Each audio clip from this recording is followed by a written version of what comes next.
Okay, so when Andy was started, what was the main goal? Is it the focus on children, or did it have a main goal first before you decided to go, let's do children and youth? Children and youth, because children back then, there was no much focus on children with disabilities. This is where you could find a child locked inside the house because the mother has to go and look for something for their bread. So most of the time they were locked, and also not accepted in schools because back then there were very few special schools for them to attend, and there were no much early intervention services that were being offered. So the delayed milestone, there were cases of delayed milestone, and so this child cannot just fit anywhere, not even in the child care centers, because the child care at the child care centers, the guys there do not have the expertise to handle children with disabilities. So most of the time they were just left at home, and in the worst case they're locked inside the houses. So you said that some of the children were being locked in their houses.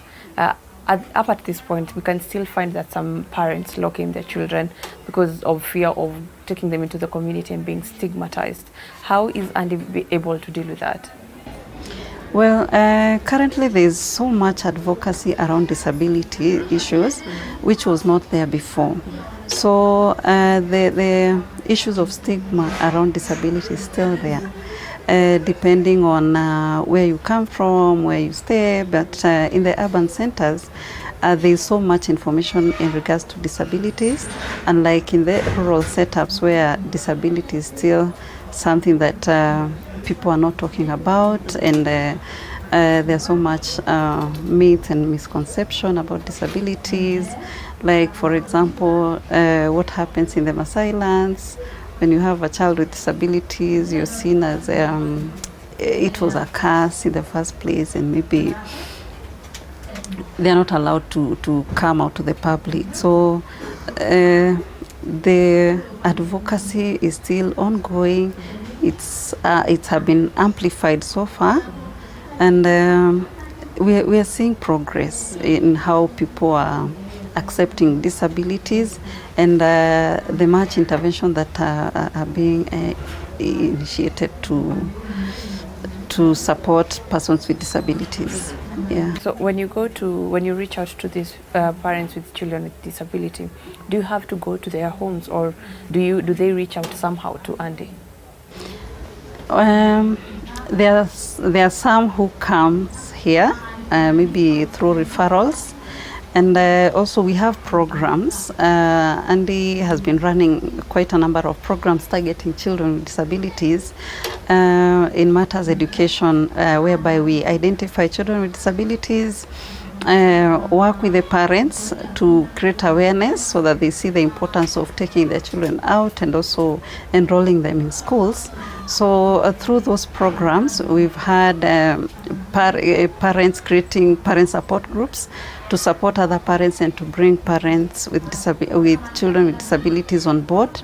So that is how the information spreads out, and also that is one way that we are using to break down the stigma amongst the parents. So the moment the parent gets out of denial, they're able to now come out and seek these early intervention services for their children, so that they're able to achieve the required milestones for them to enroll in schools and do other things.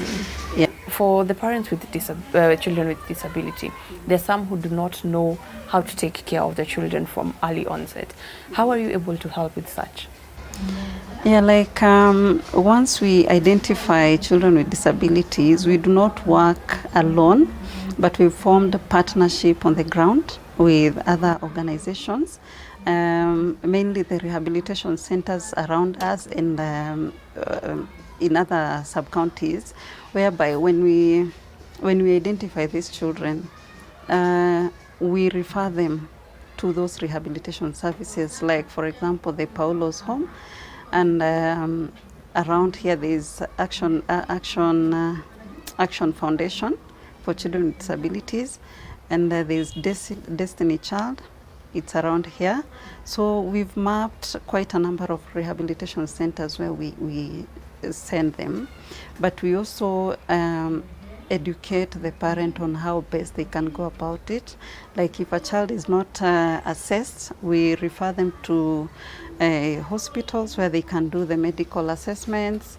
And from there, if a child has reached the age of going to school, we connect them to EAC officers on the ground so that they are able to be assessed and placed in different schools. Then from there, we start the empowerment program for this parent, because for you to be able to support this parent, you need to support the caregiver. So once they believe in their parents, you raise the aspirations on their children, they're able to support them like fully and get the community to support them. So for us to be able to support them well, we also bring other stakeholders on board. Like we've created a multi-sectoral structure that brings on board different stakeholders who now are involved in different programs, like the SDOs who supports them with the cash transfers program and other available opportunities that can support them. We have the community health volunteers who now do the mapping and also support in identification of these children.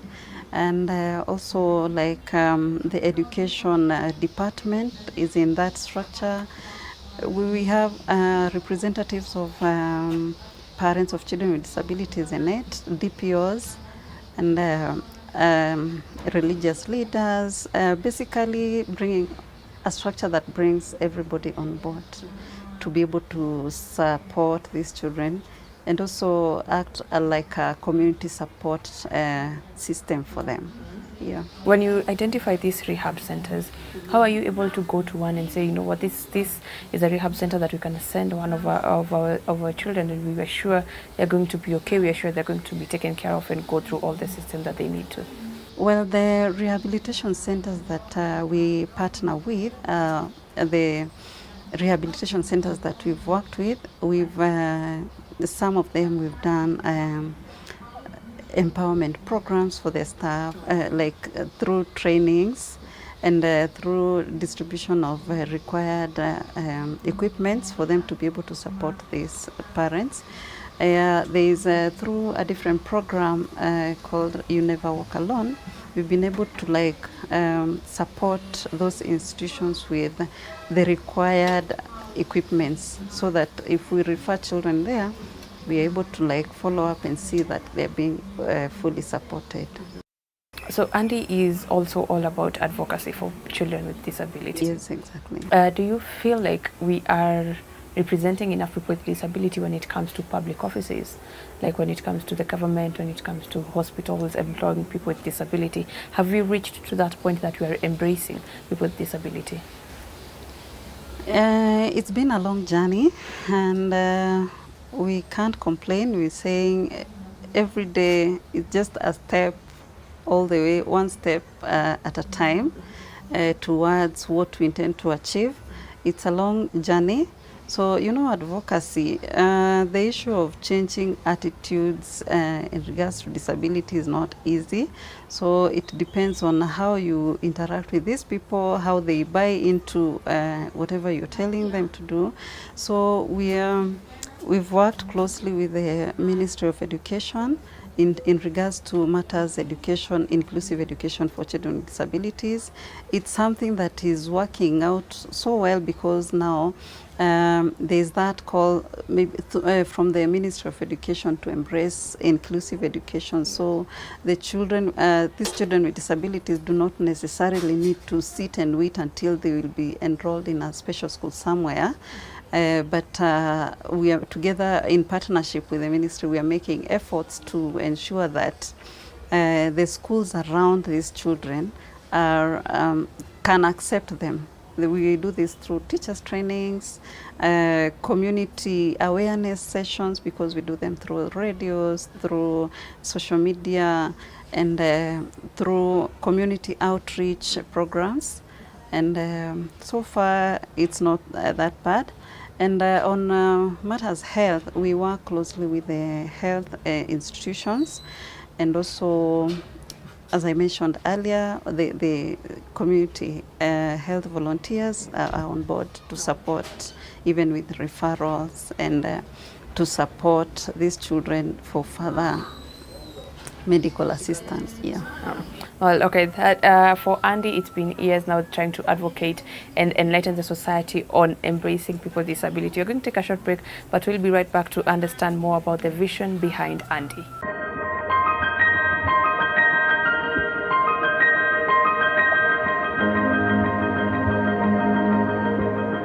You are watching TV 47, the home of untold stories. Disabled or able-bodied, we all have the power and responsibility to make society more inclusive for each and everyone. From experiences to listening to the disability community, we provide a platform where we interact with disabled individuals with the sole purpose of shedding light on their situation from a positive perspective. Nilizaliwa bila mikono miwili. Hivyo nilijipata katika maisha, and I'm happy for that. People are giving a lot of chances to people who are disabled people. Join Muthoni Maina as she delves deeper this Saturday at 7:30 p.m.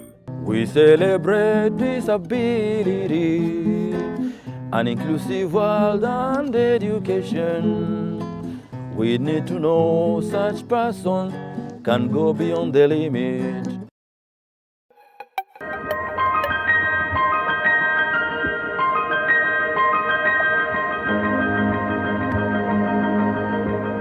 Hi and welcome back to Beyond the Limit. My name is Violet Njeki. Remember, I'm sitting in for Muthoni Maina, and we are here talking to Sharon from Andy, and she's told us the mission behind Andy and what they've been able to achieve so far. But Sharon, let me ask, do you think that the society is embracing people with disability as much as we are? Okay, you know how people say, ule akona ulemavu ule usimwongeleshe ule usimfanyie nini. Are we moving a step closer to embracing people with disability in society? Yeah, I think it's different. It's quite different from before, because we've had cases initially where when you enroll a child in school, a child with disability, then that makes other parents to withdraw their kids from school, because now they feel, they think that other children will maybe get infected or something. Yeah, but if right now we can afford to have children with disabilities learning with other children, then that means there's something that is really happening in terms of awareness. Yeah, if we can have children interacting together in daycare centers, then that means there's a level of awareness that has been achieved. Yeah. And we have a long way to go when it comes to giving them like technologies that help people with disability, or even creating assistive devices like maybe ramps for people with wheelchairs, braille. Are we getting there to the point that we can say that they are also comfortable leading life? We appreciate the effort that has been made so far, especially by the ministry, but we are yet to get there, because we would appreciate the fact that instead of like having more special needs school, we have inclusive system whereby maybe the current existing primary school can be modified to accommodate children with disabilities within their areas. When we have like more special need teachers employed in these schools, instead of like having like 2 special need teachers versus the number of children with disability that needs those kind of services. So we are yet there, and also we would appreciate if we have more teacher aides in these schools, so that in a class of like 80 pupils. If you have one child with disability, and even if you are talking inclusion, it will be difficult for maybe like a teacher to focus on these 80 children plus this other child that needs more attention. So if we have like teacher aides employed in these schools, then that teacher aide will be able to support the teacher in assisting this child. Yeah, so, but we also appreciate the CBC curriculum, because for us we feel it's the most inclusive. Yeah, so if instead of, I know it has so much challenges and stuff, but if the government can invest more in it so that everyone is fully supported, then that could be a good thing to start from. Yeah. So you've talked about children being taught in school, but when there's some children that when they're growing up, they're told differently about children with disability, about associating with them. Do you think that parents need to be taught that you need to teach your child as well to be inclusive, that these children, your desk mate or even the person with disability in your class, still someone you need to embrace? Do parents need to be taught these things? Yeah, I think parents needs to be taught these things, and the best way to go about it is to fully embrace inclusion, starting from school. I believe children, you know, for us we use inclusive sports or play activities to engage children, both with and those without disabilities. So at the time when they are playing, they don't see the disability of these children. They enjoy the play sessions, and by so doing, the discrimination, maybe the attitudes around disabilities reduces. Yeah, so they see that other child as a playmate, as a friend. Yeah, so when they grow together like that, then we'll have a society that is fully inclusive of persons with disabilities in future, which is our vision, by the way. Yes. Yeah. A fully inclusive. Yeah. A society that is fully inclusive of persons with disabilities. Yes. So when parents are maybe when a parent gives birth to a child with disability, some go leave them, some abandon them somewhere, and maybe even if you can say that their mental health is not that right when they see that they've given birth to a child with disability. How are you able to help these kind of parents, to help them know that a child with a disability is still a child that you can raise up to the age that they can get, or quite a higher age that they can get to? Well, for these parents, like I said before, we've created parent support groups so that the moment they identified, they join the support groups. Because the moment a parent realizes that this child has a disability, they're going to denial first. They will not want to believe that I gave birth to a child with disabilities. And you know, it does not come with a manual that this is how you're supposed to go about it. So they're in shock, they do not know where to start. Sometimes they result in like locking these children at home. They will never see the light of the day. Yeah. Yeah, so others will maybe take their kids to shags.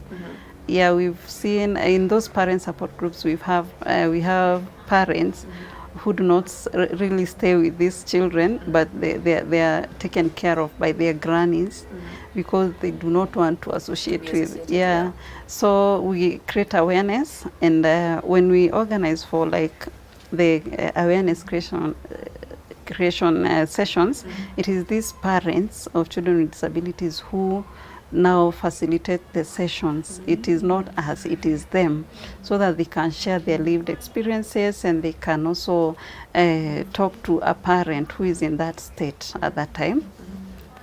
So when talking to these parents, because sometimes we tend to ask how they discovered their kids had disabilities, when, at what point in their development as a child. So most of the time, they are not, the disability is not diagnosed in the right time. So the late identification of disabilities now brings a challenge, because now as the kids grow, they do not seek for the early intervention services that this child needs, for them to be at least to like reduces the severity of the disability.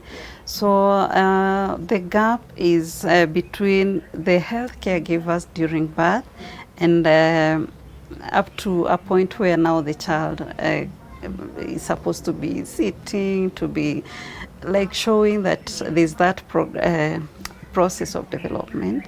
So, and in one of the programs, we are trying to talk to healthcare providers to like prevent cases of disabilities by talking to them about the issues that are coming out from now the parents.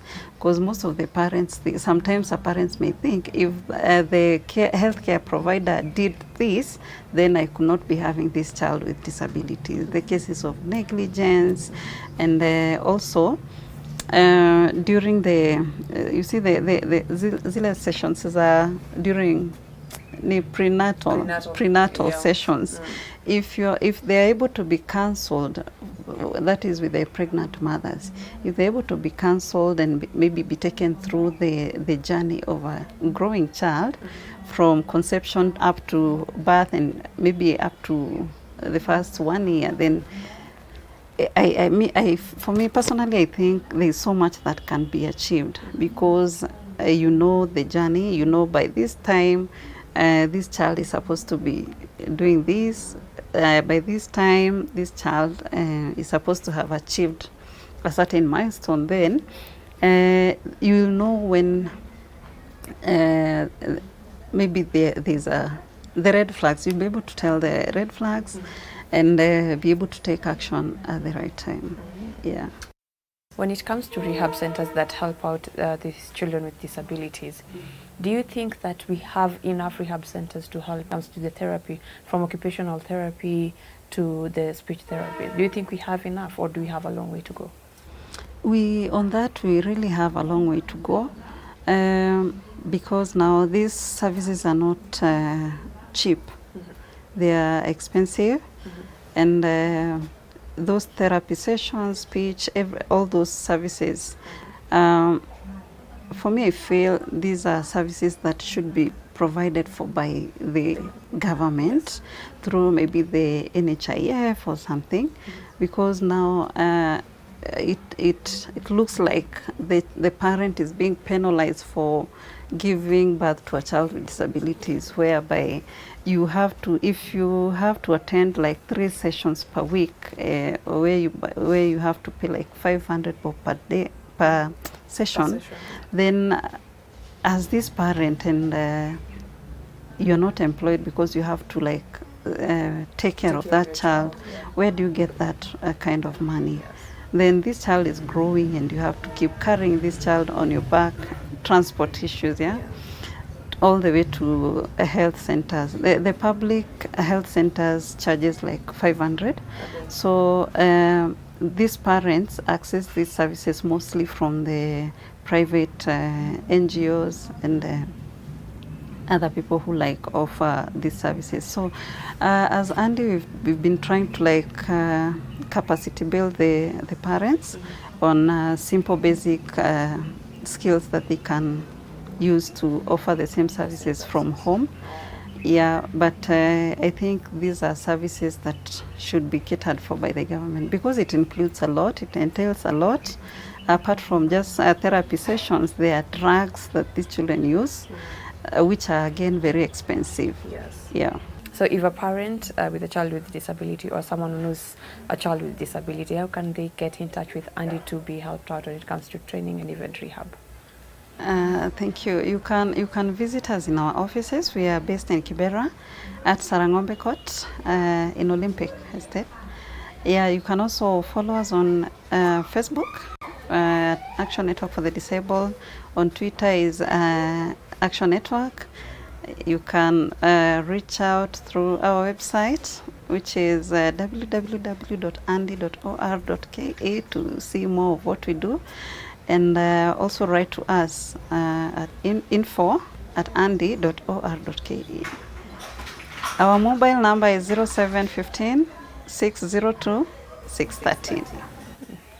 Thank you so much, Sharon, for your insights. Well, as Sharon and Andy continue to build an inclusive society, it is also our duty to ensure that we are inclusive